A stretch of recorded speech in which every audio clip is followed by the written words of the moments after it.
Ashama harka fuune akkam jirtan dhaggeeffattoonni kan koo hundi keessanuu bakkuma jirtanitti nageenyi kan koo isin haadha qabachaa kun chaanala keessan Soofuma Raappiidha anis mu'eedha. Egaa kutaa tokkoffaa keessatti karaa ittiin viidiyoo edit gochuu dandeessan isinitti agarsiisee ture. Har'a immoo kutaa lammaffaa qabadhee isin dhufee jira. Karaa ittiin viidiyoo tokko edit gochuu dandeessan guutumaan guututti isin barsiisuu irratti argama. Namni tokko bilbila ofiitti fayyadamee akkamitti viidiyoo tokko edit gochuu akka danda'u bifa professional taheen isinitti agarsiisuu irratti argama jechuudha dhaggeeffattoota kan koo. Warroonni yeroo jalqabaatiif viidiyoo kana daawwachuu irratti argamtan kutaa tokkoffaa viidiyoo kana daawwachuu hin dagatinaadha. Sababni isaas kutaa tokkoffaa irratti barnoonni isin darban baay'ee waan jiraniif kutaa tokkoffaa erga daawwattan booda viidiyoo kana daawwadhaadha. Inni kun kutaa lammaffaadha. Warroonni yeroo jalqabaatiif viidiyoo kana daawwachaa jirtan kutaa jalqaba video kana daawwachuu hin dagatinaadha. Kutaa jalqaba video kana as description jala isiniif kaaya. Akkanumallee channel kan koo kan telegram irratti illee isiniif gallakkisa. Akkanumallee community youtube kan kooti irratti illee gad isiniif lakkisa jechuudha dhaggeeffattoota kan koo. Jalqaba irratti warroonni yeroo jalqabaatiif video kana daawwachaa jirtan karaa ittiin video edit gochuu dandeessan kan kutaa tokkoffaa irratti isin barsiise isa daawwachuu hin dagatinaadha. Sababni isaas sistemoonni tokko tokko kan achirraa itti fufan waan ta'eef part 1 daawwachuu hin dagatinaadha. Kutaa lammaffaa har'a qabadhee isin dhufee jira. Guutuu video kana hanga dhumaatti daawwadhaadha. Warroonni yeroo jalqabaatiif gara chaanala keenyaatti dhuftan anaa dhufu baga nagaan dhuftan isin jecha. Warroonni chaanala kanaaf haarawaa taatan immoo subscribe gochuun hin dagatinaadha. Akkanumallee mallattoon notification all irra godhaadha. Yeroo hunda viidiyoo haarawaa yeroo galakkisu akka isin dhaqqabuuf maatiiwwan chaanalichaa like fi share gochuun hin dagatinaadha. Kutaan lammaffaa bilbila keessanitti fayyadamtanii viidiyoo karaa ittiin edit gochuu dandeessan appii KineMaster jedhamutti isa original ta'etti fayyadamtanii akkamitti viidiyoo tokko edit gochuu akka dandeessan kutaa lammaffaan itti fufeera. Kutaa lammaffaa har'a qabadhee isiniif dhufee jira. Viidiyoo kana like share gochuun hin dagatinaadha. Amma gara barnoota keenyaatti ceena. Daawwattoonni kan koo kan viidiyoo kana daawwachaa jirtan duraan dursitanii wanti beekuu qabdan kutaa tokkoffaa viidiyoo kana ilaaluu hin dagatinaadha. Kutaa tokkoffaa irratti akkamitti aappii KineMaster jedhamu kana isa viidiyoo edit gochuudhaaf nu gargaaru kana itti fayyadamuu akka dandeessan isinitti agarsiisee jira. Kana jechuun viidiyoo tokko bakka barbaadan irraa kuttanii keessaa baasuudhaaf bakka hin barbaanne jechuudha. Qixxee irraa ta'uu danda'a, bitaa irraa ta'uu danda'a, mirga irraa ta'uu danda'a. Viidiyoo tokko bakka barbaadan irraa kuttanii akkamitti baasuu akka dandeessan yookaan kata akkamitti gochuu akka dandeessan yookaan split illee akkamitti akka gochuu dandeessan isinitti agarsiisee jira. Kana qofa miti aappii KineMaster kana keessatti settingiiwwan argaman kan isin fayyadan akkamitti akka itti fayyadamtan kutaa jalqabaa keessatti isinitti agarsiisee jira. Kanaaf kutaa jalqabaa san duraan dursitanii viidiyoo kana warri yeroo jalqabaatiif daawwataa jirtan viidiyoo kutaa jalqabaa ilaaluu hin dagatinaadha. Viidiyoo kutaa jalqabaa immoo as description jira isiniif godhee jira. Achirra seentanii daawwachuu ni dandeessu jechuudha. Kutaa lammaffaa keessatti immoo kan isinitti agarsiisu viidiyoo tokko akkamitti edit gochuu akka dandeessan isinitti agarsiisa. Kana jechuun quality sagalee isaa akkamitti sirreessuu akka dandeessan. Viidiyoo tokko quality sagalee isaa akkamitti sirreessuu akka dandeessan. Akkanumallee qulqullina viidiyoo sanii miidhagina isaa akkamitti sirreessuu akka dandeessan isinitti agarsiisa. Kana qofa miti sagalee viidiyoo tokko akkamitti itti eda'uu irraa hir'isuu akka dandeessan isinitti agarsiisa. Kana qofa miti suuraa adda addaa viidiyoo tokko irratti akkamitti dabaluu akka dandeessan isinitti agarsiisa. Karaa biraatiin immoo warroonni yuutuubiidhaaf viidiyoo edit gootan jechuudha aappii kanatti fayyadamtan bifa professional taheen mallattoolee adda addaa kan akka subscriber batanii kan akka like kan akka share mallattoowwan kanneen akkamitti itti fayyadamuu akka dandeessanii fi barreeffamoota adda addaa ergaa gaggabaabaa qaban akkamitti irra barreeffachuu akka dandeessan viidiyoo keessan irratti jechuudha isinitti agarsiisa. Kutaan lammaffaa viidiyoo kana jalqabeera. Aappii KineMaster keessan seentu. Egaa kutaa jalqabaa keessatti akkuma isinitti agarsiise yeroo jalqaba aappii KineMaster keessa seentan fuula kanattu isinii banama. Ergasii piroojeektii haaraa hojjechuu barbaadan create new ka jedhu kanarratti kilik gootanii piroojeektii haaraa hojjettan jechuudha. Asirratti immoo accept ratio filattan. Viidiyoon isin edit gochuu barbaadan kan maaliiti? Kan YouTubeidhaaf isin fayyadu moo kan TikTokidhaaf isin fayyadu kan Instagramaaf isin fayyadu kan jedhu asirraa ni filattanii. Fakkeenyaaf accept ratio 16 ratio 9 sagal ratio 16 kunni maal akka ta'e tokko tokkoon isinitti agarsiisee jira. Kutaa tokkoffaa daawwadhaadha. Har'a viidiyoon anammoo isinitti agarsiisuudhaaf deemu kun viidiyoo YouTubeidhaaf ta'u waan ta'eef accept ratio 16 ratio 9 isa jalqaba kanaan filadhaa. Ergasii next jettan. Egaa gara gaalaarii keessanitti isin fudhata yookaan gara bakka suuraa adda addaa viidiyoon adda addaa jirutti isin fudhata. As keessa viidiyoo edit gochuudhaaf barbaadan ni filattan jechaadha. Egaa dhaggeeffattoota kan koo viidiyoo lama filadhee jira. Viidiyoon tokko kan koodha, tokko immoo kan biraati jechuudha. Viidiyoowwan kanneen isinitti agarsiisuudhaaf filadhee ergasii mallattoon X gubbaa kanarra argaa jirtan jedhee jira. Bakka xiyyaadhaan isinitti agarsiisu kanarratti kilik gootan. Egaa akkuma asirratti argaa jirtan viidiyoo kana filadhee jira. Viidiyoowwan kanaadha jechuudha kan edit goonu. Egaa jalqaba irratti akkamitti viidiyoo tokko irratti sagalee dabaluu akka dandeessan isinitti agarsiisa. Viidiyoo keessan irratti sagalee karaa lamaan dabaltanii tokkoffaa isa kana qaqqabuudhaaf haala kanatti erga jijjiiramee booda asirratti mallattoon vooliyumii jirti. Ishee kana kilik gochuudhaan isa kana akkanatti ol dabartanii akkanatti. sagalee illee asirratti gara reeftiitti adjust gochuu ni dandeessan jechaadha. Gara raayitiitti sagalee kana jechuudha akka miidhagaa ta'een bifa miidhagaa ta'een jechuudha dhaggeeffattoota kan koo bifa miidhagaa ta'een adjust gochuu ni dandeessan jechaadha. Suuta hittanii sagalee dhaggeeffachaatiin auto volume kan jedhu kanarra okay hittanii isa kana adjust gochuu ni dandeessan jechaadha. Sagalee bifa miidhagaa ta'een jechuudha. Sagalee itti dabaluu barbaadan immoo isa kana akkana qabdanii ol harkiftan bakka xiyyaadhaan isinitti agarsiisaa jiru kana jechuudha. Egaa wantoonni kun adjust gochuudhaaf kan isin gargaarudha jechuudha. Haala kanaan bakka kanatti viidiyoo keessan sagalee isaa adjust gootan jechuudha. Karaan jalqabaa isa kanadha.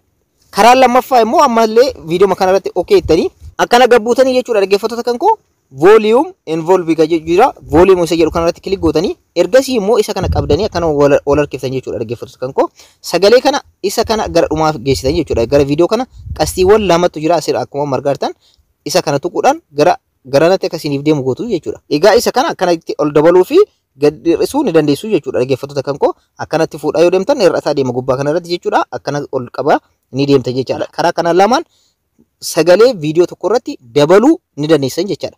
Inni biraa immoo dhaggeeffattoota kan koo kan asirratti isinitti agarsiisuu barbaadu diraamaa adda addaa akkanumallee asoosama adda addaa walaloo adda addaa warroonni hojjetan immoo sagalee akka gabbuu fi akka ol ka'uu akkamitti gochuu akka dandeessan isinitti agarsiisa.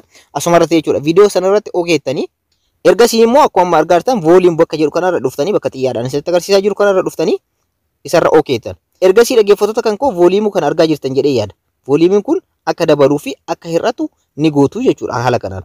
Fakkeenyaaf hamma kana yoo dabalee akkana dhuftanii gara ishiixanii jechuudha mallattoo iddoo kan qabdu kana bakka xiyyaadhaan isinitti agarsiisu kan kilik gootan. Akkuma asirratti argartan asirratti mallattoo diimaa itti isiniif godhee jira jechuudha. Steepii garana jiru ilaalaadha. Gabbu'aa gad deemaa jechuudha.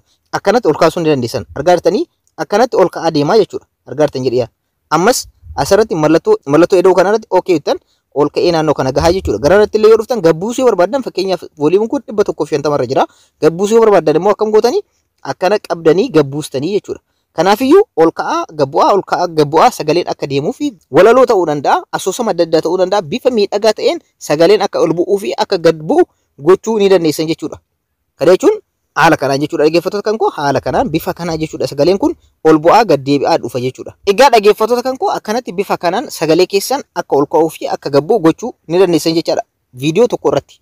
Inni biraa immoo dhaggeeffattoota kan koo kan isinitti agarsiisuu barbaadu akkamitti quality sagalee viidiyoo keessanii akkamitti sirreessuu akka dandeessan isinitti agarsiisa. Viidiyoo kanarratti asirratti okay jettanii ergasii immoo maal gootan jechuudha dhaggeeffattoota kan koo akkana gabbuutanii quality kan jedhu jira. Quality kan jedhu kana margartanii bakka xiyyaadhaan isinitti agarsiisu kanarratti okay jettan. Asirraa kan barbaadan ni filattan jechuudha. Fakkeenyaaf kan FMB dhaaf ta'u jira. Sagalee garanatti jijjiiruu dandeessan. Kanneen keessaa kan barbaadan filatan jechuudha dhaggeeffattoota. Eebidee jirraa namoota baay'eetu feesbuukitti fayyadamoonni feesbuukitti fayyadamtan. Yeroo hunda isarra guuta. Eebidee jirraa viidiyoo har'aa keessatti immoo kan isinitti agarsiisu. Karaa lammaffaadhaa sagaleen itti sirreessitan ammas jira dhaggeeffattoota kan koo akkana gabbuutanii reverb kan jedhu jira. Reverb bakka jedhu kana kilik yoo gootan asirratti sagaleewwan adda addaa jiranii isaan kana keessaa ni filattu. Eebidee jirraa viidiyoo har'aa keessatti. Eebidee jirraa viidiyoo har'aa keessatti. Sirriitti ilaala dhaggeeffattoota. Eebidee jirraa viidiyoo har'aa keessatti immoo kan isinitti adda agarsiisu. addaa qaba jechuudha kun. Yeroo baay'een istiidiyoo Eebidee jirraa viidiyoo har'aa keessatti immoo kan isinitti agarsiisu warroonni feesbuukitti fayyadamtan. Isin kan barbaadan itti fayyadamuu dandeessan. Egaa bifa kanaan quality sagalee viidiyoo keessanii sirreessuu ni dandeessan jechuudha dhaggeeffattoota kan koo bifa kanaan. Amma immoo sadaffaa irratti kan isinitti agarsiisu jechuudha dhaggeeffattoota kan koo akkamitti bifa viidiyoo keessanii sirreessuu akka dandeessan isinitti agarsiisa. Imeejii viidiyoo keessanii jechuudha. Isa kana gochuudhaaf asirratti viidiyoo marratti okay jettanii ergasii immoo color filter kan jedhu jira. Color filter isa jedhu kanatti kilik gootan. Ergasii asirratti kan adda addaa jira jechaadha dhaggeeffattoota kan koo argartan akka itti jijjiiramu bifa kanaan kan barbaadan as keessaa filadhaadha. Kan barbaadan jechuudha dhaggeeffattoota kan koo kan barbaadan baay'een jiranii kanneen keessaa kolli kan jedhu jira asirratti low kan jedhu jira mono kan jedhu jira vivid kan jedhu jira warmi kan jedhu jira kan barbaadan jechuudha kanneen keessaa filattanii akka barbaadanitti adjust gochuu ni dandeessan jechuudha. Gurraacha jijjiiruu barbaadan akka barbaadanitti jechuudha. Isa kana akkanatti guddisaa fi hir'isaa ni deemtan. Isa aga dhibbaa lakka'e kan argartan jedhee yaada. Isa kana akkanatti itti dabalaa fi hir'isaa ni deemtan jechaadha. Akkanatti akka jijjiiruu argaa jirtan jedhee yaada. Inni kun moonoon kun gurraacha waan ta'eef gurraacha irraa bifa barbaadan ni filatan jechuudha. Fakkeenyaaf isa kana argaa jirtan bifa gurraacha jijjiiruu jechuudha. Isa kana eda'uu fi irraa hir'isuudhaan kalarii mimmiidhagaa ta'e ni argatan jechaadha. Kalarii viidiyoo keessanii miidhagaa kan ta'e ni filatan jechuudha. Haala kanaan itti fayyadamaa jechuudha. Kanneen keessaa kan barbaadan keessa deemtanii filachuu ni dandeessan jechuudha dhaggeeffattoota kan koo isa barbaadan. Yeroo baay'ee kolli kan jedhu kana irratti si duwwaa tokko kan jedhu kan jalqaba kana irratti fayyadama. Yeroo baay'ee jechuudha isa kana irratti fayyadama. Isin kan barbaadan irratti fayyadamuu ni dandeessan jechaadha. Kanneen keessaa kan barbaadan filachuu ni dandeessanii An garuu isa jalqaba kanarratti fayyadama yeroo baay'ee jechuudha. Haala kanaan bifa yookaan qulqullina viidiyoo keessanii bifa isaa jechuudha haala kanaan sirreeffachuu ni dandeessan jechuudha filtara adda addaatti fayyadamuudhaan. Karaa biraa immoo filtara ittiin sirreeffattan ammas isinitti agarsiisa. Viidiyoo marratti okeetan viidiyoo filtara sirreeffachuu barbaadan sanarratti okeetan ergasii immoo adjustment ka jedhu jira. Adjustment ka jedhu kanarratti okeetan. Isa kanarratti ogeeyyitan brightness kennu akka amma argartan kana jechuudha irraa akkana dukkaneessu bifa kana suuta jettanii adjust gochuu contrast kennuudhaan akala kanaan isaan kana jechuudha dhaggeeffattoota kan kanneen sirreessuudhaan bifa miidhagaa ta'e yookaan viidiyoo miidhagaa ta'e argachuu ni dandeessan jechuudha gara gurraachaatti jijjiiruu dandeessanii haala kanaan jechuudha dhaggeeffattoota argaa jirtan jedhee yaada kanneen hunda wal simachiisuu jechuudha wanta biraati miti fakkeenyaaf isa kana akkanatti yoo daballee naannoo kanarraa goonu isa kana immoo xiqqoo garana yoo goonne haala kanaan jechuudha dhaggeeffattoota kan koo bifa miidhagaa ta'e argachuu ni dandeessu jechuudha dhaggeeffattoota kan koo bifa miidhagaa ta'e jechuudha viidiyoo kana quality kan eeggate hojjechuu ni dandeessan jechuudha isin suuta jettanii ani isinitti agarsiisuudhaaf malee wanta biraati miti kaayyoon kan koo haala kanaan jechuudha dhaggeeffattoota kan koo bifa miidhagaa ta'e haala kanaan argartan jedhee yaada bifa kanaan viidiyoo keessan kan quality qabu amma sadarkaa kanarra yoo geessan argartan jedhee yaada bifa miidhagaa isinii fida jechuudha haala kanaan adjust gochuu ni dandeessan jechuudha miidhagina viidiyoo keessaniillee haala kanaan sirreeffachuu ni dandeessan jechuudha amma argartan jedhee yaada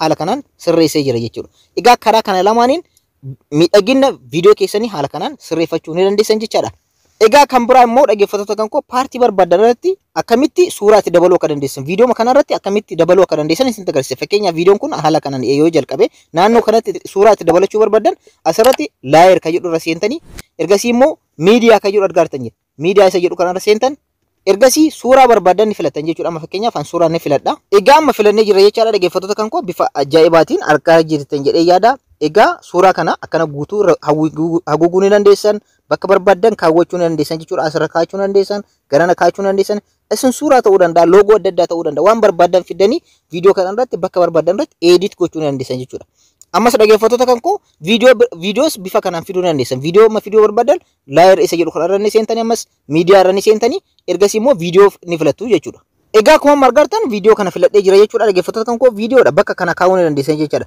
viidiyoo kanallee dhaggeeffattoota kan koo suuraas ta'uu danda'a viidiyoo kana crop gochuu ni dandeessan asuma irratti jechuudha akkuma argartan asirra gabbuutanii jechuudha crop ka jedhu jira crop ka jedhu kana kilik gochuudhaan akkanumattillee ishee kana maask ka jettu kana on gootanii ergasii sheeppii ni filatta yoo barbaadan sheeppii barbaadan jechuudha rugaa rifee ta'uu danda'a duwwaa ta'uu danda'a haala barbaadanii jechaadha dhaggeeffattoota kan koo fakkeenyaaf isa kana yoo filattan asirratti sheeppii isaa sirriitti miidhagsuu ni dandeessan jechuudha dhaggeeffattoota kan koo bifa barbaadanii jechuudha rugaa rifee gochuu ni dandeessan haala kanaan argartan akkana muruu ni dandeessan akkanatti ol muruu ni dandeessan paartii barbaadan viidiyoo tokkorra haala kanaan muruu ni dandeessan jechaadha dhaggeeffattoota kan koo bifa miidhagaa ta'een haala kanaan sheeppii barbaadan as keessaa filattanii sheeppii san keessa illee galchuu ni dandeessan fakkeenyaaf inni kun haala kanaa keessa galchitanii viidiyoo kana keessatti xiqqeessuu ni dandeessan jechuudha amma fakkeenyaaf haala kanaa yoo goone okay geengoodha jechuudha kan filanne asirratti geengoo kana filattanii ergasii viidiyoo kana haala barbaadanii adjust gochuu ni dandeessan geengoo kana keessatti raayit jettan erga filattanii booda isin kan barbaadan filachuu ni dandeessan as keessaa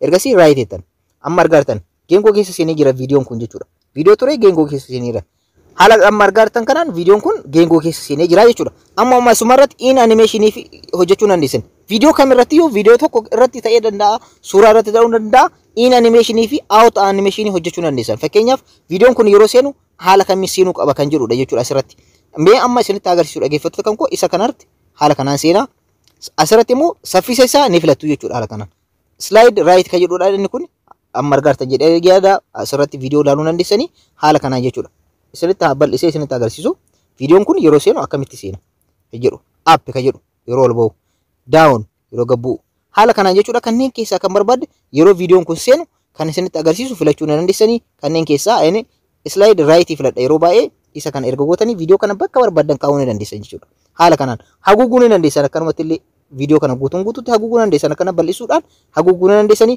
akka barbaadanitti edit gochuu ni dandeessan jechuudha dhaggeeffattoota kan koo isinitti agarsiisuudhaan ergasii immoo right gootanii erga sirreeffattanii booda ammas in animationii yoo filattan out animationii filachuun isin barbaachisa out animation isa jedhu kanatti kilik gootanii ergasii ammas right left ka jedhu jira amma left gootan jechuudha left gootanii haala kanaan sekendii isaallee asirratti saffisa isaallee haala kanaan filachuu ni dandeessan jechaadha bifa miidhagaa ta'een kanneen keessaa ka barbaadan erga filattanii booda right jettan egaa yeroo seenu mee ilaalaadha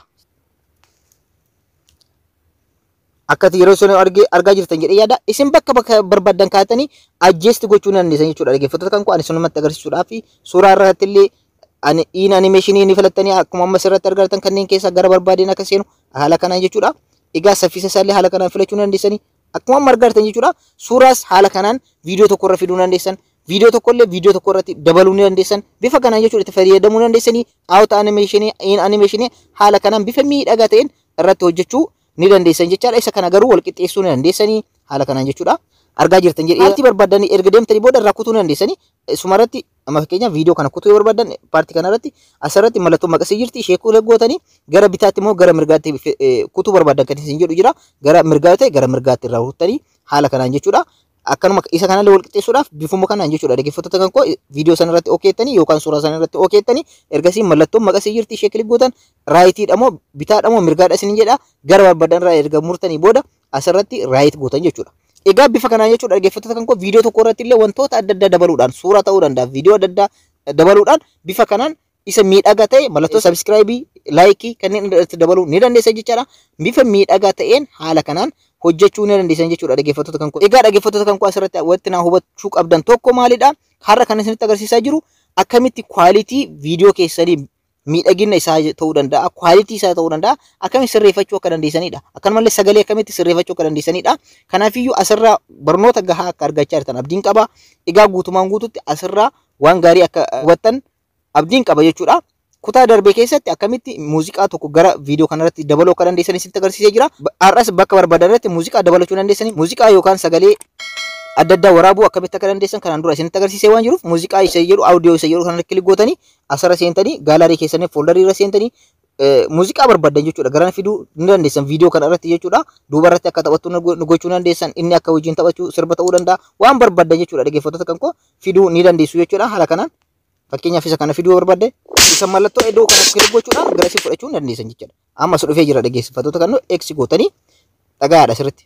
Warraa keessatti immoo kan isinitti agarsiisu warroonni feesbuukitti fayyadamtan hundi keessanii egaa dhaggeeffattoota kan koo walumaa galatti kutaa kana keessatti wanti isinitti agarsiisuudhaaf yaale viidiyoo tokko akkamitti quality isaa sirreeffachuu akka dandeessan sagalee isaa miidhagina isaa akkanumallee suuraa adda addaa akkamitti dabaluu akka dandeessan muuziqaa akka adda addaa background irratti kan irra taphatu akkamitti dabaluu akka dandeessan wantoota adda addaa isinitti agarsiisee jira jechuudha dhaggeeffattoota kan koo.